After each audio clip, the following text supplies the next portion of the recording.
Hello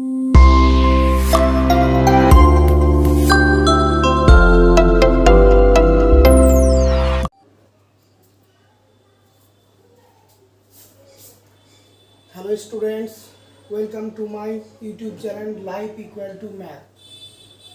Today I shall discuss a very important topic, which is the story of dy dx. It is most important in mathematics for class 12 and 11 students.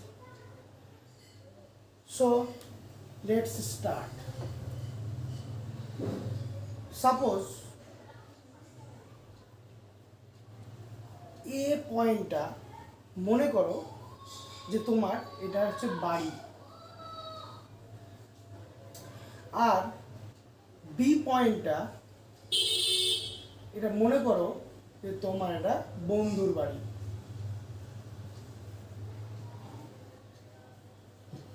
ঠিক আছে, তো এ বিন্দু থেকে B বিন্দু যেতে যে এ বিন্দু থেকে বি বিন্দুর দূরত্ব সেটা হচ্ছে 200 কিলোমিটার।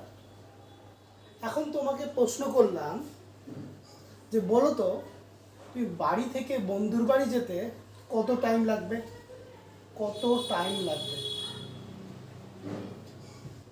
বলতে পারবে? অবশ্যই বলা যাবে না, কারণ আমরা জানি না যে কত সময়ে কত ডিস্টেন্স অতিক্রম করব আমি, সেই ব্যাপারটা আমি জানি না। অর্থাৎ আমাদের যে কনসেপ্টটা নেই এখানে সেটা হচ্ছে স্পিড। অর্থাৎ স্পিডটা যদি আমি জানতে পারতাম তাহলে বলে দিতে পারতাম যে 200 কিলোমিটার যেতে আমার কত টাইম লাগবে। যদি আমি এখন তোমাকে বলে দিই যে আমি 5 কিলোমিটার পার আওয়ার বেগে আমি গাড়ি চালাচ্ছি, তাহলে এবার বলো তো যে 200 কিলোমিটার যেতে কত সময় লাগবে। এবার ইজিলি বলে দিতে পারবা যে ঠিক আছে স্যার, এবার তো ইজি, 200/5 আওয়ার বা তো ঘন্টা। ঠিক আছে, তার মানে 40 ঘন্টা। কি করে পেলাম? আরে 1 ঘন্টায় যায় 5 কিমি, মানে 5 কিমি যেতে লাগে 1 ঘন্টা। 1 কিমি যেতে কত? 1/5। আর 200 কিমি যেতে কত? 200/5। ঐকিক নিয়ম। তো ইজিলি বলে দিতে পারলা যে 40 ঘন্টা।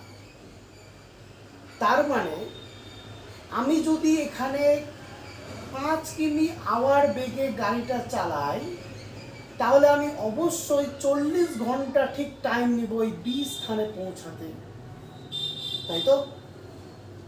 ইজিলি এটা বলতে পারছি। কিন্তু বাস্তবে কি হয় তাই? বাস্তবে কি এই 5 কিমি পার আওয়ার এই বেগটা কি কনস্ট্যান্ট থাকে? নিশ্চয়ই না। তো এই জিনিসটা কেমন হয়? হতে পারে রাস্তাটা মাঝে কোনো জায়গায় এবড়ো খেবড়ো আছে, হতে পারে রাস্তাটার কোনো একটা জায়গায় কোনো একটা বন্ধুর সঙ্গে দেখা হতে পারে, সেখানে আমার গাড়ি স্লো হয়ে যেতে পারে, কিন্তু তবু আমি 40 ঘন্টায় পৌঁছালাম। এটা কি করে সম্ভব? তাহলে নিশ্চয় বুঝতে পারছো যে এখানে ওর 5 কিলোমিটার পার আওয়ার, এখানে কিন্তু ওর বেগ ছিল না। এখানে হয়তো এই 3 কিলোমিটার বেগে গেছে রাস্তা খারাপ বলে, তারপরে গেছে হয়তো বন্ধুর সঙ্গে দেখা হয়েছে, সেখানে আবার 2 কিলোমিটার বেগে ছিল। আবার দেখা গেল সেটাকে যেহেতু এখানে অনেক সময় নষ্ট করেছে, সেখানে এবার তারপরে ওই 10 কিলোমিটার পার আওয়ারে গেছে, গাড়ি চালিয়েছে। আলটিমেটলি সে কিন্তু মেকআপ করেছে 40 ঘন্টায়।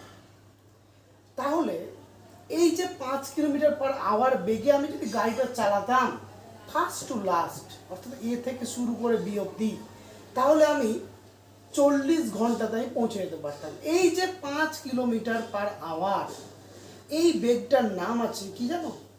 এটাকে বলছে, এই ধরনের রেট অফ চেঞ্জ, এটাকে বলছে average rate of change. Average rate of change. ঠিক আছে, কিন্তু আমি ঠিক এই টাইমে আমি কতটা বেগ দিয়েছি? 3 কিলোমিটার পার আওয়ার বেগে। এইখানে কত কিলোমিটার বেগে এইটুকুটা গেছি, 2 কিলোমিটার আওয়ার বেগে। এখানে কেউ 10 কিলোমিটার আওয়ার বেগে। এগুলো কি? এগুলো হচ্ছে ইনস্ট্যান্টেনিয়াস রেট অফ চেঞ্জ। এই যে 3 কিলোমিটার বলছো, কোনো টাইমে 2 কিলোমিটার গেছি, এগুলো হচ্ছে ইনস্ট্যান্টেনিয়াস রেট অফ চেঞ্জ। ঠিক আছে? অর্থাৎ একটা মুহূর্তে কতটা বেগ আমি মানে কতটা ডিস্টেন্স চেঞ্জ করছি মুহূর্তে, সেই টাইমটা। কিন্তু একটা জিনিস মাথায় রাখতে হবে যে এই যে আমরা রেট অফ চেঞ্জ করছি, সেই জিনিসটা অ্যাকচুয়ালি কি, আমি ডিস্টেন্স চেঞ্জ করছি এখানে। কত? স্টার্টিংয়ে ছিল ডিস্টেন্স কোনো ছিল না, এন্ডিংয়ে কত হলো 200, তো ডিস্টেন্স চেঞ্জ কত? 200। এবং টাইম চেঞ্জ কত? 0 থেকে শুরু করে আপ টু টাইম কত লেগেছে আমাকে এখানে পৌঁছাতে? 40 ঘন্টা। তার মানে 200 মাইনাস 0 আর 40 মাইনাস 0 ইকুয়াল টু কি? 200/40। এটাই হচ্ছে আমার স্পিড। আর এবং এটাই আমি পেয়েছিলাম 5 কিমি/আওয়ার। এটাই হচ্ছে অ্যাভারেজ রেট অফ চেঞ্জ। কিন্তু ডিওয়াই/ডিএক্স আমাদের কি বলে? এই যে ডিওয়াই/ডিএক্স, এই যে ডেরিভেটিভ আমরা গল্প করব, এই ডিওয়াই/ডিএক্সটা আমাদের কি দেয়, অ্যাকচুয়ালি কি ডিল করে? বেসিক্যালি এই জিনিসটা ডিল করে instantaneous rate of change. Instantaneous rate of change. তো একটা জিনিস মাথায় রাখো, ডিস্টেন্স চেঞ্জ যেটা করছি টাইমের চেঞ্জের সঙ্গে, মানে সময় কতটা পরিবর্তনের, ডিস্টেন্স কতটা পরিবর্তন হচ্ছে, এই জিনিসটা আমার দুইখানা পয়েন্ট পেতে গেলেই হয়ে যায়। একটা হচ্ছে ইনিশিয়াল পয়েন্ট এবং এটা হচ্ছে টার্মিনাল পয়েন্ট। তো এই দুটো পয়েন্টেই আমি বলে দিতে পারবো, স্পিডগুলো বের করে নিতে পারবো। কিন্তু কোনো একটা পয়েন্টে আমি কি করে কি বেগ হবে, কোনো এই পয়েন্টেই এক্স্যাক্টলি কি ওর বেগ ছিল, বা এই পয়েন্টে কি ওর কি বেগ ছিল, এই জিনিসটা আমাদের খুব জানা জরুরি হয়ে পড়ে। তো এই একটা পয়েন্টে যখন আমি বের করতে যাব, তখন কি হবে? ওই পয়েন্টে ডিস্টেন্স চেঞ্জ কি? 0। আমি ওই পয়েন্টের জন্য ডিস্টেন্স বলছি, একটা পয়েন্টে তো কোনো ডিস্টেন্সই চেঞ্জ করবে না। আরে ব্যাপারটা একটু বোঝো। ধরো এখানে আমি একটা পয়েন্টে চাইছি, এবার এই পয়েন্টে যখন চাইছি, তাহলে আমার দুটো পয়েন্ট তো নেই এখানে, তাহলে এই পয়েন্টে ডিস্টেন্স চেঞ্জ কী করবে? তাহলে এই পয়েন্টে যখন এটা তুমি বলবে স্যার এখান থেকে তো চেঞ্জ হচ্ছে এতটা, আর এখান থেকে যখন যাচ্ছে দিয়ে আমি এই দুটোর সাপেক্ষে করছি, সেটা তো অ্যাভারেজ রেট অফ চেঞ্জ। কিন্তু আমি যদি শুধু পার্টিকুলার এই পয়েন্টেরই ওপর বিচার করি, তখন কিন্তু আমার কোনো ডিস্টেন্স পাচ্ছি না এবং সেখানে টাইমেরও চেঞ্জ পাচ্ছি না। সেক্ষেত্রে 0/0 হয়ে যাচ্ছে, এই জিনিসটা ইনডিটারমিনেন্ট। এই জিনিসটা কিন্তু ইনডিটারমিনেন্ট হয়ে যাচ্ছে। তো আমাদের যতক্ষণ দুটো পয়েন্ট ছিল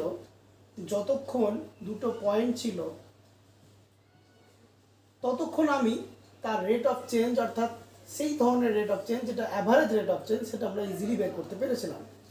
কিন্তু কোন মুহূর্তে কোনো একটা পয়েন্টে সে কতটা বেগ নিয়ে চলছিল, সেই জিনিসটা আমার জানা প্রয়োজন হয়ে পড়ে, এবং সেটা জানতে গেলে এত সহজে ব্যাপারটা হবে না, কারণ দুটো পয়েন্ট সেখানে নেই। যে জিনিসটা করতে গেলে আমার আনডিফাইন্ড বা ইনডিটারমিনেট রেজাল্ট চলে আসছে। তো কি করা হলো এবার? এখানে একটা জিনিস দেখো, যে এই যে ডিস্টেন্স চেঞ্জ, সেই ভেরিয়েবলটাকে আমি ধরলাম ওয়াই। তো ডিস্টেন্স চেঞ্জ হচ্ছে মানে ডেল ওয়াই মানে ওয়াইয়ের চেঞ্জ করছি কিসে না, তো টাইমের চেঞ্জের সাপেক্ষে, তাহলে ডেল টি। এটা কিন্তু ডিওয়াই/ডিএক্স, বা এটা ডেল এক্সও রাখতে পারো টাইমটাকে। এই জিনিসটা কিন্তু ডিওয়াই/ডিএক্স না, এই জিনিসটা বোঝায় average rate of change. Average rate of change. কিন্তু আমার এই পয়েন্টে আমি যদি সি পয়েন্টে পার্টিকুলার চাই সেক্ষেত্রে কিন্তু আমি পাবো না। এই সি পয়েন্টের যে ভেলোসিটিটা হবে সেটাই হচ্ছে তোমার ইনস্ট্যান্টেনিয়াস রেট অফ চেঞ্জ। তো যখন আমি এই পয়েন্টে পারবো না, আর আমি বলছি দুটো পয়েন্ট ছাড়া আমার বের করা সম্ভব না, তাহলে আমাকে এখানে ঠিক কাছাকাছি কোনো একটা পয়েন্ট, খুব কাছে সি এর একটা পয়েন্ট কনসিডার করতে হবে যেটা খুবই সি এর কাছাকাছি। তাহলে কি হবে, যে মোটামুটি ওই যে দুটোর অ্যাভারেজ রেট অফ চেঞ্জটা সি এর খুব কাছাকাছি পয়েন্টে, তাহলে জিনিসটা মোটামুটিও অ্যাপ্রক্সিমেট সেই রেজাল্টটা কিন্তু খুব ভালো দেবে যে অ্যাকচুয়ালি সি পয়েন্টে কী ছিল। তো সেই জন্য কী করা হলো, লিমিটের ধারণাকে কাজে লাগানো হলো। লিমিটের ধারণাটা কিভাবে কাজে লাগানো হলো, তো আমার ওই যে এক্সের চেঞ্জ মানে টাইমের চেঞ্জ, সেই টাইমটা সি টাইমের কাছাকাছি একটা খুব কাছাকাছি পয়েন্ট নিলাম যেটা একেবারে সি পয়েন্টের কাছে। তার মানে এক্সের পরিবর্তনটা একেবারে খুবই ক্ষুদ্র নিলাম এই পয়েন্টের কাছে। তার আমি এইখানে যে ডেল ওয়াই হবে, যে ডিস্ট্যান্সের পরিবর্তন আর যে টাইমের পরিবর্তন, এবং সেই টাইমের যে পরিবর্তনটা সেটা একেবারে tense to zero. Tense to zero মানে একেবারে জিরোর কাছাকাছি, মানে পরিবর্তনটা প্রায় জিরোর কাছাকাছি, মানে খুব অল্প পরিমাণ, মানে একেবারে ওর ক্লোজড একেবারে কোনো একটা পয়েন্ট, সেটা কনসিডার করে আমি ডেল এক্সটা তোমার বের করে নিলাম। Del x tends to zero, limit del x tends to zero করলাম। তাহলে এই জিনিসটা কি দিয়ে দিবে, এই জিনিসটা আমাকে দিয়ে দিবে instantaneous rate of change. Instantaneous rate of change, এটা মানে কিন্তু ডিওয়াই ডিএক্স।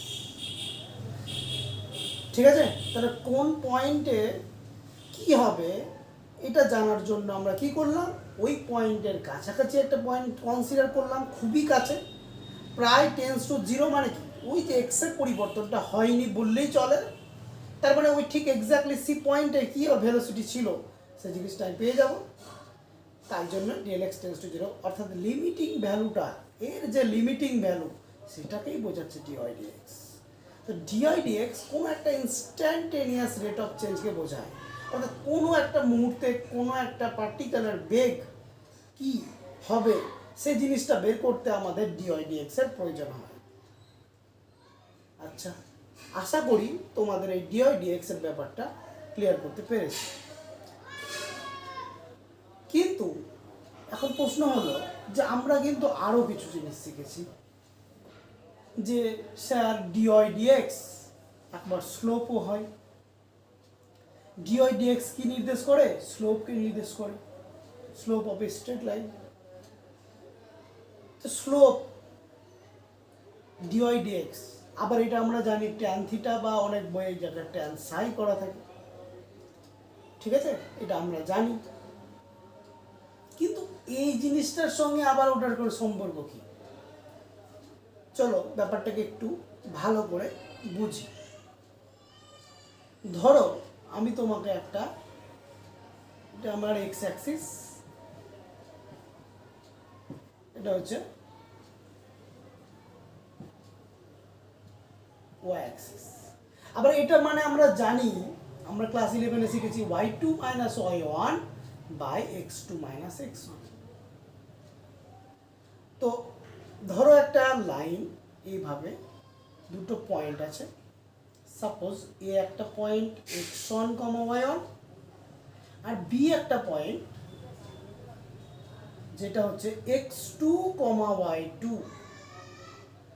তাহলে বলো তো এটা যদি x1, y1 হয় তাহলে এইটুকুটা কত আর এইটুকুটা কত, এইটুকুটা কত হবে x1 আর এইটুকুটা কত হবে y1।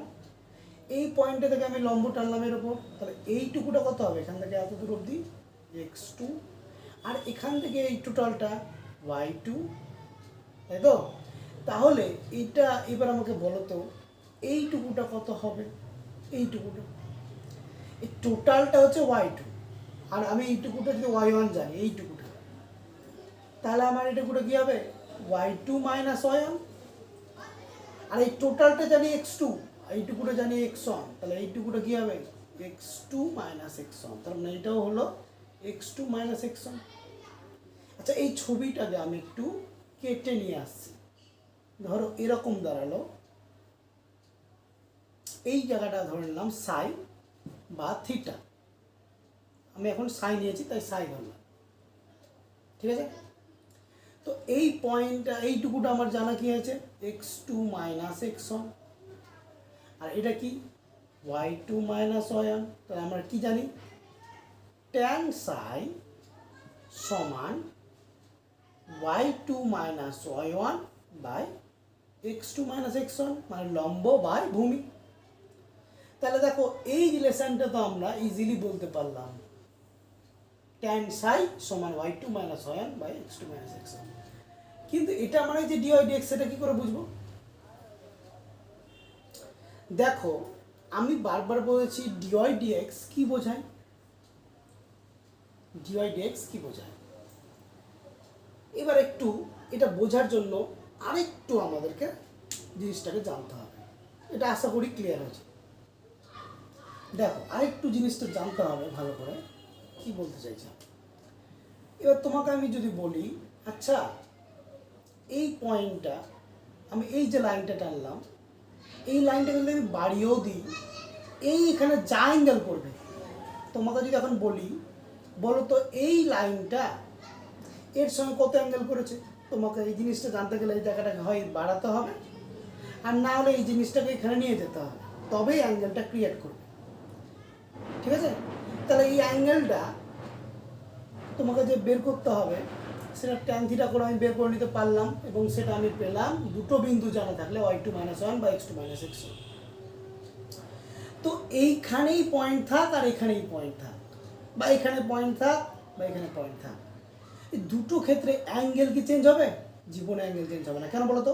কারণ এখান থেকে এইটা জন্য যা পাবো অ্যাঙ্গেলটা, এখান থেকে আমি যদি এই পয়েন্টটাকে আমি নির্দেশ করি, অর্থাৎ এখানে এ পয়েন্ট এটা সি পয়েন্টের হিসাব করি, তাও কিন্তু সেম অ্যাঙ্গেলকে নির্দেশ করছে।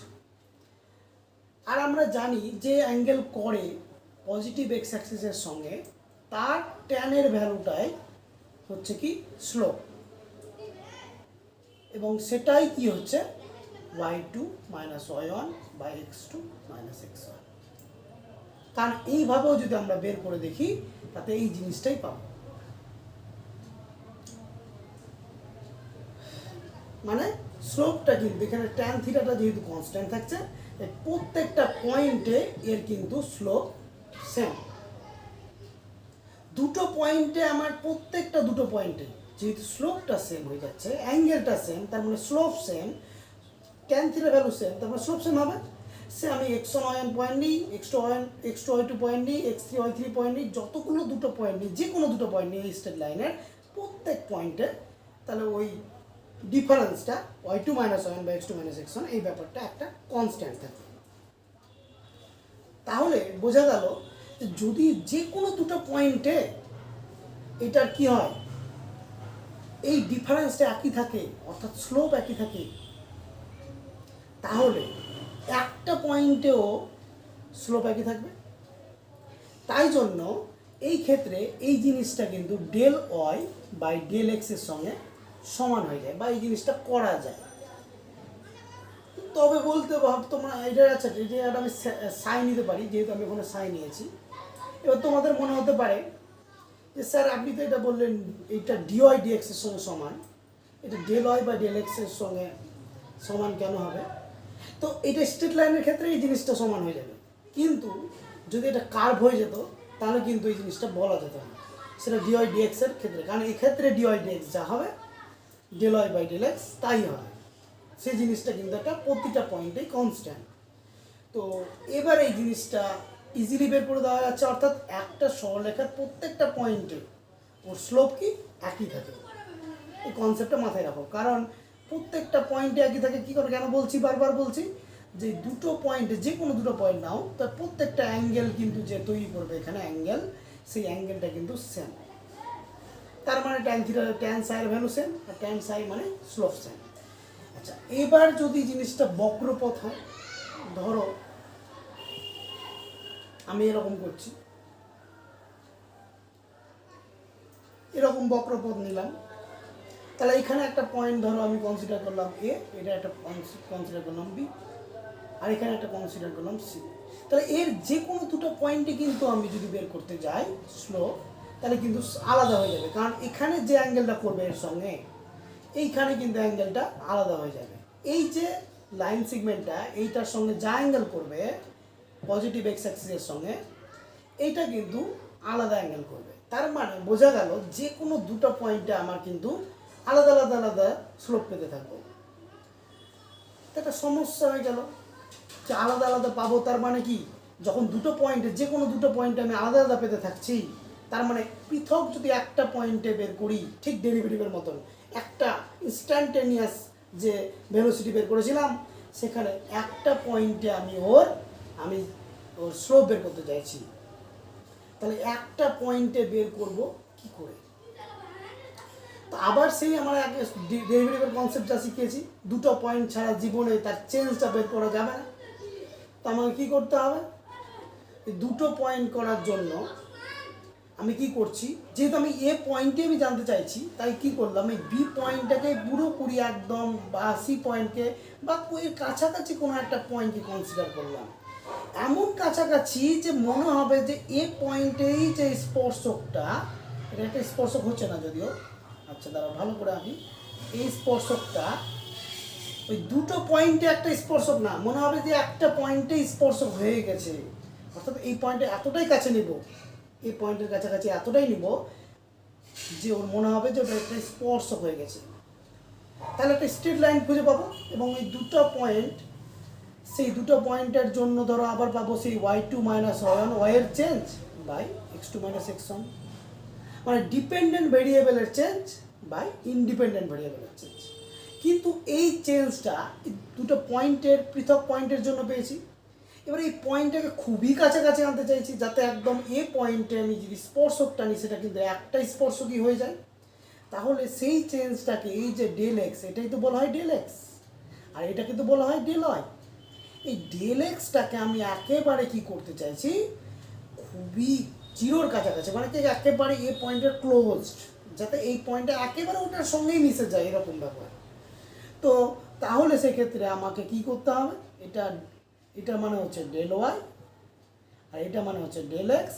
তাহলে এখানে কিন্তু আমাকে লিমিটের হেল্প নিতে হবে, এবং সেই পরিবর্তনটা যে দুটো পয়েন্টের চেঞ্জটা সেটা একেবারে জিরোর কাছাকাছি নিতে হবে, তবেই আমি ঠিক এক্স্যাক্টলি এই পয়েন্টে আমি কি পাবো, ওর স্লোপ পেয়ে যাব। এবার একটা দেখো যে এই পয়েন্টে আমি যখন স্লোপ বের করতে যাচ্ছি তখন এই জিনিসটা পেলাম, তার মানে এটা মানেই কি ছিল আমাদের আগে, ডিওয়াই ডিএক্স ছিল না, আর আমরা এটা মানে কিন্তু এক্ষেত্রে এটা পেলাম। তাহলে আমি ডিওয়াই ডিএক্স সময় কি লিখতে পারি, y2 minus y1 by x2 minus x1, কারণ আমাকে সবসময় তার স্ট্রেট লাইন দেবে না, ইন জেনারেল একটা কার্ভ দেবে। কার্ভের জন্য তাহলে কী হয়ে গেল, এটা স্ট্রেট লাইনের ক্ষেত্রেও আমি এই জিনিসটা অ্যাপ্লাই করতে পারবো, ডিওয়াই ডিএক্স সমান y2 minus y1 by x2 minus x1। তাহলে আমরা কি কি শিখলাম, আমরা যেটা শিখলাম সেটা হচ্ছে যে ট্যান সাই সমান, যেটা আমরা জানতাম y2 minus y1 by x2 minus x1, দুটো পয়েন্ট জানা থাকতে গেলে তার স্লোপ, আর সেটা সেই অ্যাঙ্গেলটা জানা থাকতে গেলে, সেই লাইনটা যে এক্স অ্যাক্সিসের সঙ্গে কত অ্যাঙ্গেল করেছে সেটা জানা থাকতে গেলে ট্যান সাই আমাকে বলে দিবে তার স্লোপ। আর এটা যদি আমি ডিওয়াই ডিএক্সও জানতে পারি তাহলেও কিন্তু আমার জানা দিয়ে দেবে, সেটা বলে দেবে কি স্লোপ।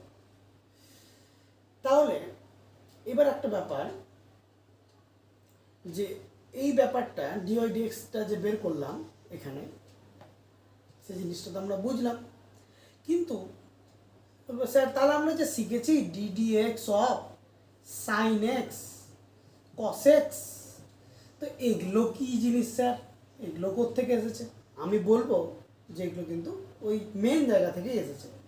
সাইন এক্সের ডেরিভেটিভ যে কস এক্স, সেটা কি করে হয়, চলো এই ব্যাপারটাকে একটু ব্যাখ্যা করি। ধরো আমরা এখন যা শিখলাম সেটা হচ্ছে কি, limit del x tends to zero, limit del x tends to zero del y by del x. তার মানে ইন্ডিপেন্ডেন্ট ভেরিয়েবলের চেঞ্জের সাপেক্ষে ডিপেন্ডেন্ট ভেরিয়েবলের চেঞ্জ তার লিমিটিং ভ্যালুটাই হচ্ছে, মানে delta x tends to zero, এই লিমিটিং ভ্যালুটাই হচ্ছে ডিওয়াই ডিএক্স। তাহলে যদি আমি একটা ফাংশন কনসিডার করলাম ওয়াই সমান এফ এক্স, তাহলে এক্স এর চেঞ্জটা আমি ধরে নিলাম, এক্স এর চেঞ্জটা হলো ডেল এক্স, এক্স এর চেঞ্জ ডেল এক্স হয়েছে, তাহলে ওয়াই এর চেঞ্জটাও হবে, তাহলে ওয়াই এর চেঞ্জটা কী হবে ডেল ওয়াই। আচ্ছা এক্স যখন ছিল তখন এফ এক্স ছিল, আর যখন ডেল এক্স ছিল তখন জিনিসটা কেমন দাঁড়াবে f of x plus del x. ধরো ডেল এক্স বাড়লো, তাহলে f of x plus del x, ঠিক আছে। তাহলে এক্স কত বাড়ালো, এটা ফাংশন বাড়লো, তাহলে এক্স কত বাড়লো এক্ষেত্রে এক্স প্লাস ডেল এক্স। তা এক্স যদি ডেল এক্স পরিমাণ বাড়ে তাহলে এক্স প্লাস ডেল এক্স হয়, আর ওয়াই যদি ডেল ওয়াই পরিমাণ বাড়ে, আচ্ছা তাহলে ব্যাপারটা একটু দাঁড়াও ব্যাপারটা একটু ক্লিয়ারলি বলি। ধরো আমি এক্সটাকে বাড়ালাম ডেল এক্স পরিমাণ, তাহলে এক্সটা এখন কি দাঁড়ালো এক্স প্লাস ডেল এক্স, আর আগে কি ছিল এক্স, আর এক্সের জন্য আগে কি ছিল এফ এক্স, আর এক্স প্লাস ডেল এক্সের জন্য আমার এখন হলো f of x plus del x. তো আমরা শিখেছি ডেরিভেটিভের ক্ষেত্রে যে ডেরিভেটিভ মানে হচ্ছে ইন্ডিপেন্ডেন্ট ভেরিয়েবলের চেঞ্জ সাপেক্ষে ডিপেন্ডেন্ট ভেরিয়েবলের চেঞ্জ, মানে ডিপেন্ডেন্ট ভেরিয়েবল বলতে এখানে ফাংশনাল ভ্যালুরা। আচ্ছা এই ব্যাপারটা, এটা মানেই তো ওয়াই। আচ্ছা এইটার চেঞ্জ, তাহলে f of x plus del x minus F x change করলাম, এটা মাইনাস এটা বাই, আচ্ছা এই জিনিসটাকে একটু এখানে লিখি তাহলে দেখতে পাবা। তাহলে f of x plus del x minus F x by এক্সের চেঞ্জ, তাহলে এক্স প্লাস ডেল এক্স ছিল আর মাইনাস এক্স। তাহলে এই জিনিসটার লিমিটিং ভ্যালু নিতে হবে, সেই লিমিটিং ভ্যালুটা কি একেবারে চেঞ্জটা ডেল এক্সের চেঞ্জটা টেন্স টু জিরো, এক্সের যে চেঞ্জ সেটা একদম টেন্স টু জিরো।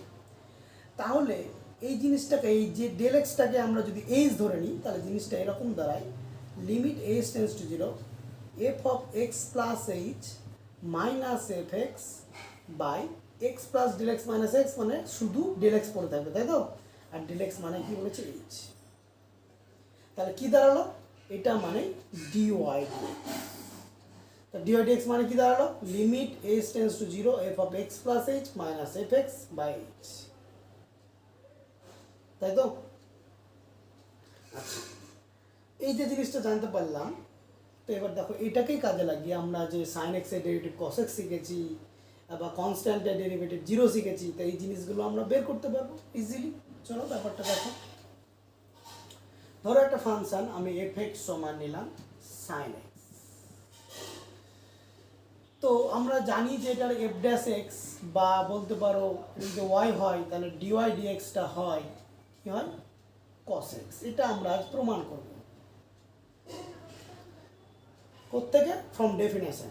তো দেখো আমরা ডেফিনেশন ডিওয়াই ডিএক্স এ শিখেছি যে limit H tends to zero F of x plus H minus F x by H. তাহলে limit H tends to zero F of x plus H এর মান কত, আর এক্স এর জায়গায় এক্স প্লাস এইচ বসিয়ে দাও, তাহলে কি হবে sine of x plus H minus F x মানে sine x by H.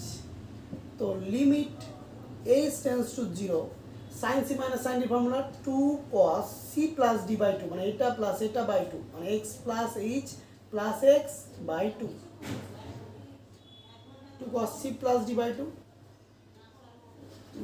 Sign C minus D by two, মানে x plus H minus x, মানে কেটে যাবে এক্স, তাহলে কি হবে h by two by h. এবার এটাতে লিমিট বসিয়ে দাও, তাহলে এখানে কী হবে টু কস এইচের জায়গায় যদি জিরো বসিয়ে দিই তাহলে কোনো প্রবলেম নাই, তাহলে কী হবে টু এক্স বাই টু, আর এইটার ওপরে এইটার সঙ্গে মেকআপ হবে, তাহলে limit H tends to zero sine h by two by h. এখন এখানে এইচ বাই টু করে দিলাম, তাহলে এখানে এইচ বাই টু করলে এখানে টু লাগবে। আর আমি এইচ টেন্স টু জিরোকে আমি h by two tends to zero করে দিলাম, পাশে যুক্তি দিতে পারি কি, যেহেতু এইচ টেন্স টু জিরো তাহলে h by two tends to zero, তাহলে টু কস এক্স আর এই যে হাফ ওয়ান বাই টু সেটা বাইরে বের করলাম। আর আমরা জানি limit x tends to zero sine x by x one, তাহলে এটার ভ্যালু ওয়ান, তাহলে টু টু কাটলে আমার দাঁড়ালো কস এক্স। তা আমরা দেখতে পেলাম যে সাইন এক্সের ডেরিভেটিভ কী করে কস এক্স হলো, ঠিক এইভাবে আসে। আর তাহলে আমরা কি জানলাম, ডিওয়াই ডিএক্স কিছুই না, ডিওয়াই ডিএক্সটা বাস্তবে কেন প্রয়োজন, ডিওয়াই ডিএক্সটা অর্থাৎ কোনো একটা ইনস্ট্যান্ট সময়ে মানে ভেলোসিটিটা ইনস্ট্যান্টেনিয়াস ভেলোসিটি, কোনো মুহূর্তের বেগ, ওই জিনিসটা কি হবে এই জিনিসটা আমাদের জানা সম্ভব না। এটার জন্যই আমাদের মূলত ডিওয়াই ডিএক্সের আবিষ্কার। বোঝা গেল? Thank you. আজ এই অবধি ক্লাস থাকলো। তোমাদের যদি এরকম ইন্টিগ্রেশনের বেসিক কনসেপ্ট বা 11-12 চ্যাপ্টারের কনসেপ্ট জানার জরুরি হয়ে পড়ে, তাহলে কমেন্ট বক্সে তোমরা কমেন্ট করে জানাবা। Thank you.